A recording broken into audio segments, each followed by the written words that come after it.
The following podcast is scheduled for one fall. I'm your reigning, defending, undisputed host, Sexy Thor, and welcome to episode 10 of The Ring of Thunder. Raw started with Asuka, Shayna Baszler, and Nia Jax as guests on MVP's VIP lounge, and ended with Shayna and Asuka having a close face-to-face, and both of them kicking Nia off her chair and out of the ring. Somewhere in between was a fucking tornado warning for Spartanburg, but you get the gist on how this Money in the Bank build-up segment would go. The Last Chance Gauntlet match started with Bobby Lashley defeating Titus O'Neil really quickly, along with Akira Tozawa right after. Then came Shelton Benjamin from Orangeburg, South Carolina, who gave Bobby a better challenge, but ultimately ate that spear. Then came Humberto Carrillo, and it was competitive finally, but Bobby lost his discipline and put his hands on a ref. Just put his hands on a ref, didn't even really hurt him, and therefore got disqualified and eliminated, but he still beat Humberto and speared him for the next competitor, who is none other than Humberto's cousin and his personal pain-in-the-ass, Angel Garza. Humberto pinned Angel, and then Zelina Vega fired her second bullet in the form of Austin Theory. Carrillo pinned him too, and then the next music hit, and it was AJ Styles. What? We haven't seen him since he was buried alive and nothing but a hand sticking up out of dirt last month in the Boneyard match, and here he is. AJ submitted Humberto with the calf crusher and qualifies for the final spot in the men's Money in the Bank match.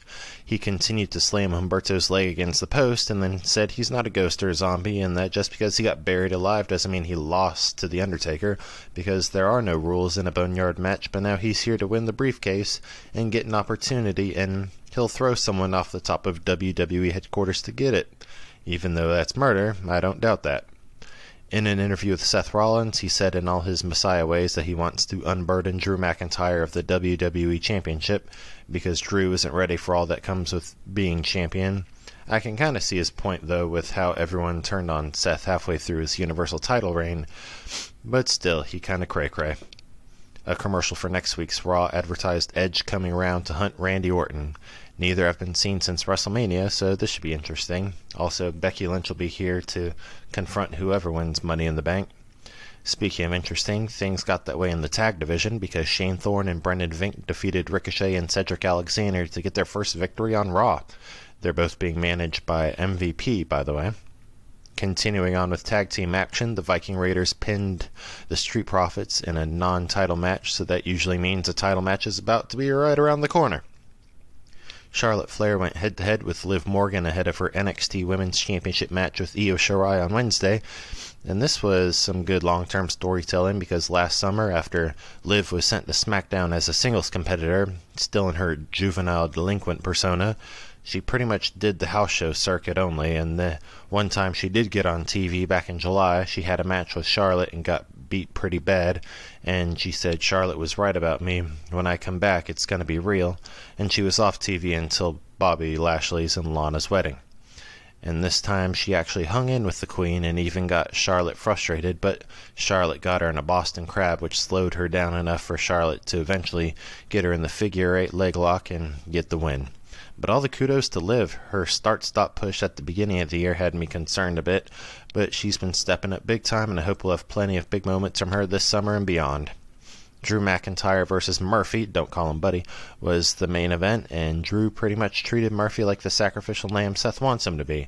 I mean, it wasn't a bad match. It wasn't like he was just punishing Murphy, but eventually Murphy was getting what everybody thought would be coming to him. Murphy even tried to do the Claymore countdown, acting like he was going to Claymore kick Drew, but Drew beat him to it and got the win. Drew begged Seth to go ahead and fight him now, but Seth walked away, and when Drew was yelling to the side camera and turned around, Seth super kicked him and was going to stomp him, but Drew caught him and did the Glasgow kiss and was going to Claymore Seth, but Seth retreated. You have 30 seconds to describe Thunder Talk. It's pop culture. With a twist. It's music. LGBTQ+. And comedy. Well, dark comedy. It's nerd junk. It's comic books. Video games. Conventions. Yeah, nerd junk. And social commentary. It's woke, yo. Yeah, and nerd junk. Woke nerd junk. Thunder Talk is all over the place. Every place you want to be. Thunder Talk is a proud member of the ESO Network. Find us at thundertalk.org and download us on all podcast platforms. Next was the fallout from Rebellion on Impact the next night. It started with Sami Callihan and Ken Shamrock maybe going to put their feud behind them and go their own ways to the Impact World Championship, but Michael Elgin interrupted to say the line starts behind him, and a brawl broke out, and Callihan did his Watchdogs little disappearing trick. Triple XL defeated OVE after Larry D hit Jake Crist with a right hand in the pin, so the misfortunes of OVE continue after Sami Callihan beat them all up for trying to help him against Ken Shamrock. The new episode of Locker Room Talk with Madison Rayne and Johnny Swinger had Havoc as their guest, fresh off her loss to Rosemary, and Havoc said she had no idea why Nevaeh was there, but they brought out another older friend of hers, Kimberly, and there was a whole lot of, "You know exactly who I am, I know exactly who you are," going around. Then Johnny Swinger went out and got pinned and defeated by Suicide. The character. Ace Austin is interjecting himself in the X Division Championship later on between Willie Mack and Chris Bay. In an exclusive interview, Moose was with his TNA Heavyweight Championship and sees no need to enter the Impact World Championship.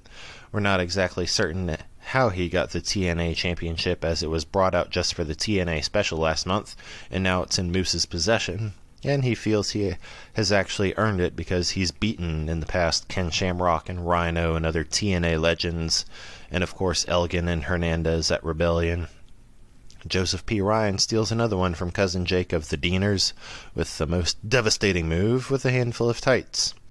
The North defended their Impact tag titles up in Canada in a highly entertaining video in which there were mannequin fans, a claim about Canada being on top literally and figuratively, and a joke about Kurt Angle's 90 days no compete clause. Plus Ethan Page chastised one of the creeps for disrespecting comic books, as well he should. And then in the main event, Willie Mack defeated Ace Austin and Chris Bay to retain the X Division Championship. Hello. Have you ever wondered how much Jerry Siegel and Joe Shuster sold Superman's rights to DC for? Or which popular football star was the Sam Wilson the Falcons' physical appearance based on? You can find all that and more at the History of Comic Books podcast, a podcast dedicated to the creators, events, history, and the companies that made the great comic book medium. Hosted and created by your friendly neighborhood JT Wheatley. Please give it a listen at iTunes, Spreaker, Stitcher, and all our podcasting platforms. Thank you, and go ahead and enjoy yourself a good comic book.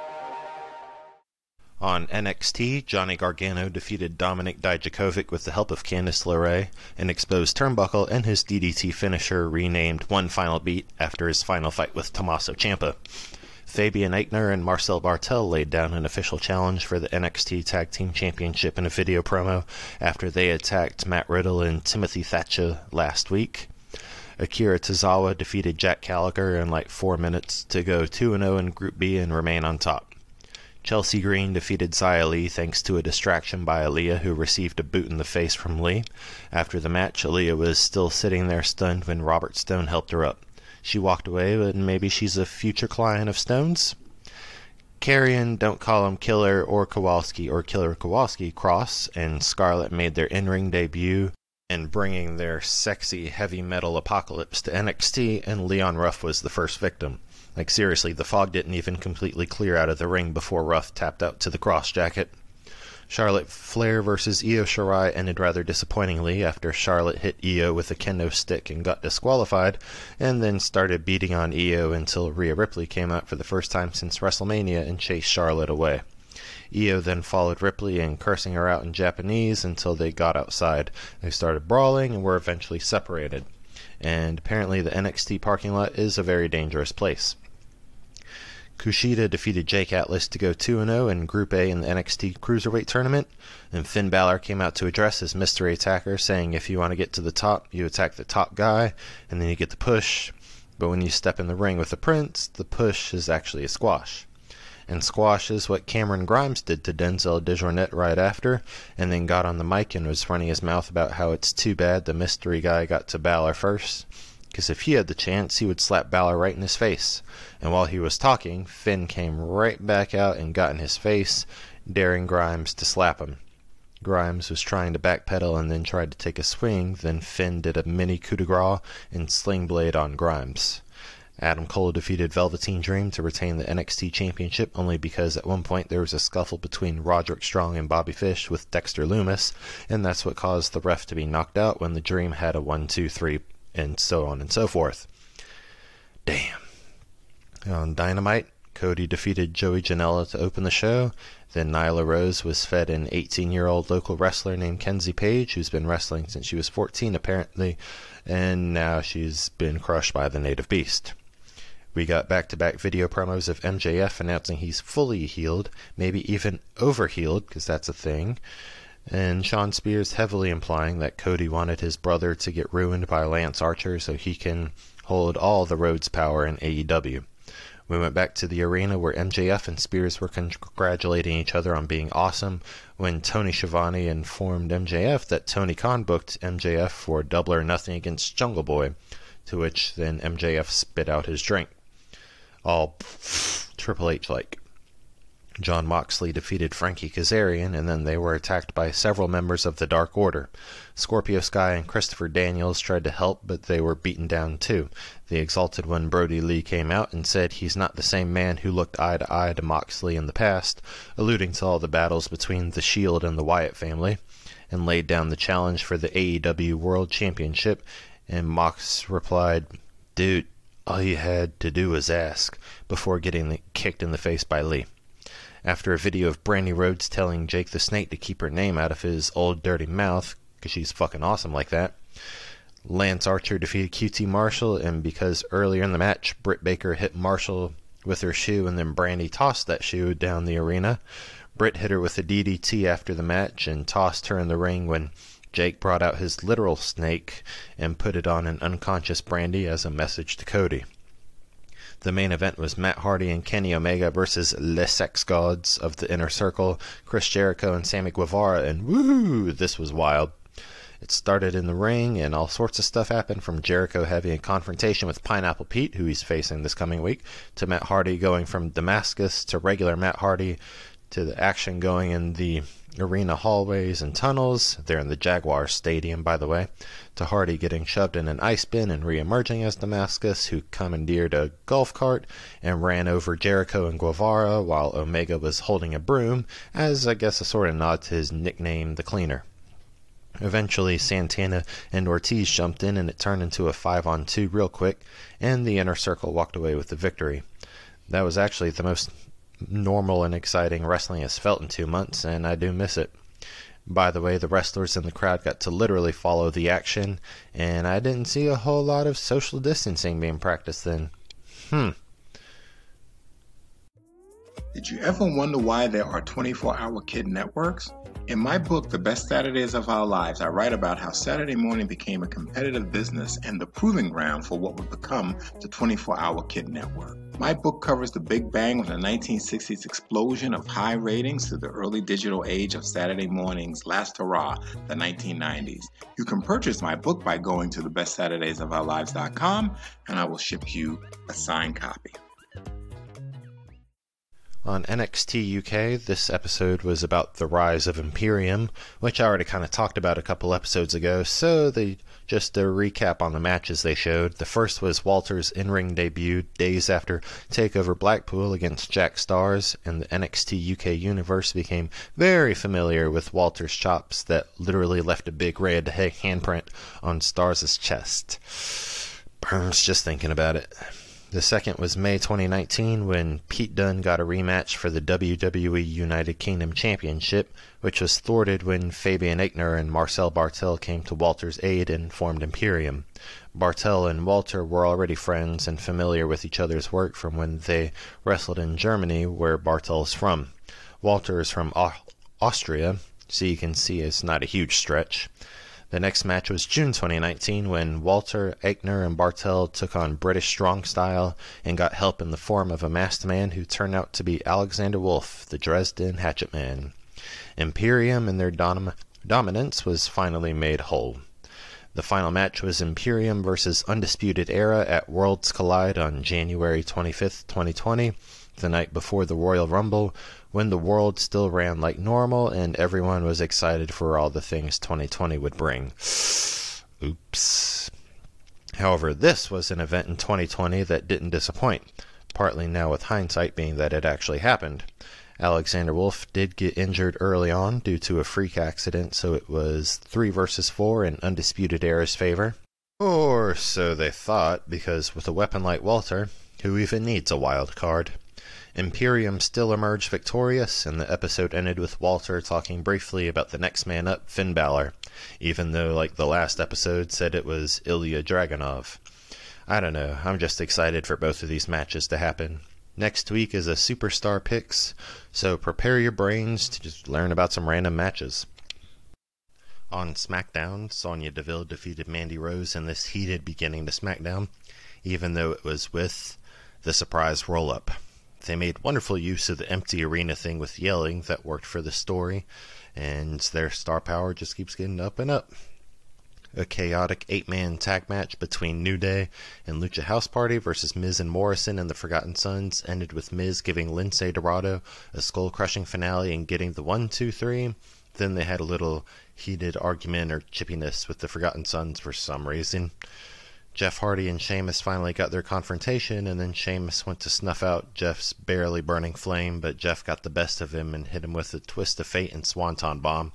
This wasn't a match, but it was a first scuffle that ended with Jeff standing tall. Braun Strowman and Bray Wyatt had their face-to-face, and Bray was just trying to get Braun to come home.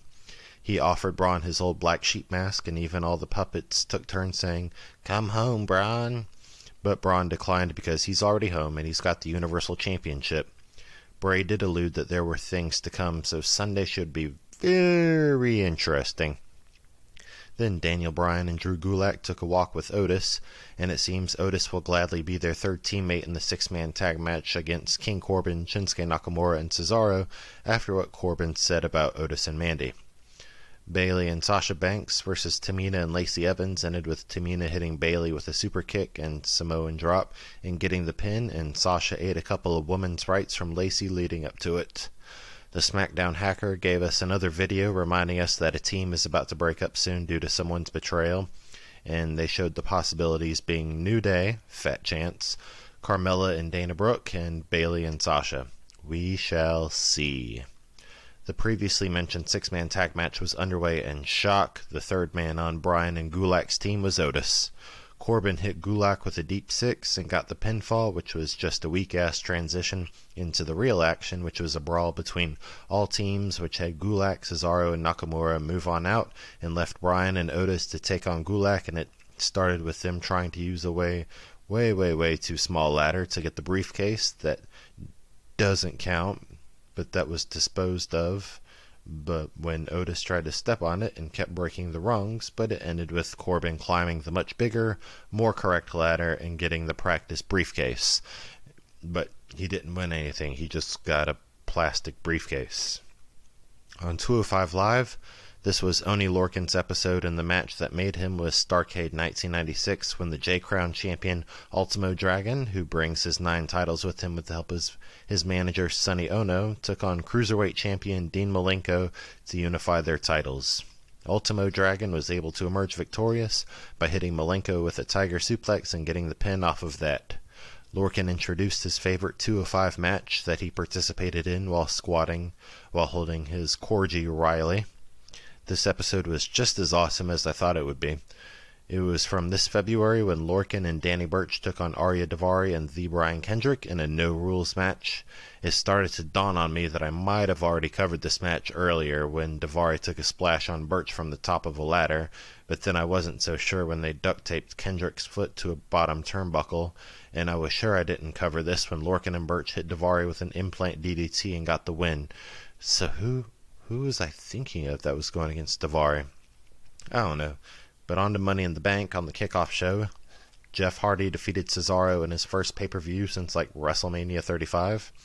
The main show starts with the New Day defeating Lucha House Party, Miz and Morrison, and the Forgotten Sons after Big E hits Lince Dorado with a big ending and gets the pin.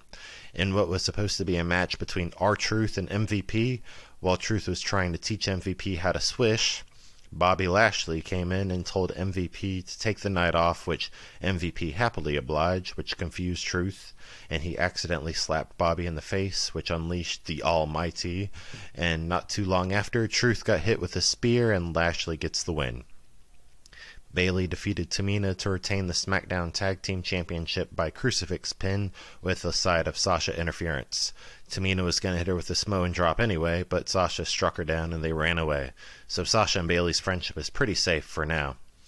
Braun Strowman defeated Bray Wyatt to retain the Universal Championship by wearing his black sheep mask and pretending he was Bray's little servant thing again.